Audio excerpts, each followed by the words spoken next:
Živijo, 100% sem, da ste super odlično, dobrodošli v novi izdaji Hervisovih nogometnih poročil. Nika je znova z nami, živijo. Živijo, čau, čau. Lepo je biti spet v domačem londonskem studiu, ravno kar smo se vrnila. Ja, prav res. Zato za začetek en švenk nazaj. Midva sva kar še vedno v Sloveniji. Sva se odločila, da bova tukaj ostala še kakšen dan dlje, zato ker nam je to všeč.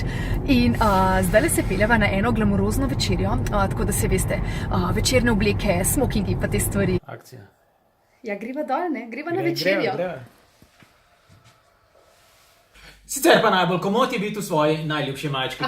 To pa res. Gremo k nagradam. Kot veste, greste v Hervisovo trgovino in tam izpolnite listek. Vprašanje, ki vam ga Hervis in Hyundai zastavljata, pa je, kdo bo novi svetovni prvak. Zmagovalec te nagradne igre bo za ves mesec dobil na uporabo Hyundaija po njegovi izbiri. Wow. Zdaj pa res konča ena fuzbolska, torej nocoj pa Angleži pričakujejo svoj prvi nastop na letošnjem mundialu, to bo obračun proti Tuniziji, in če bi jim na tej tekmi uspelo to, kar je pred dnevi Hrvatom in na to tudi Srbom, bi bili res presrečni. Ja, pa so jih osrečili že Mehičani.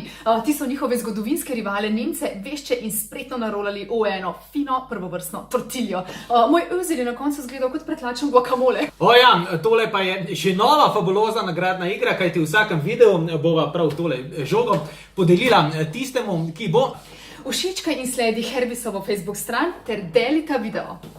Samo da veste, obstaja pa res tehten razlog, zakaj sva tole žogo prinesla iz Ljubljane v London.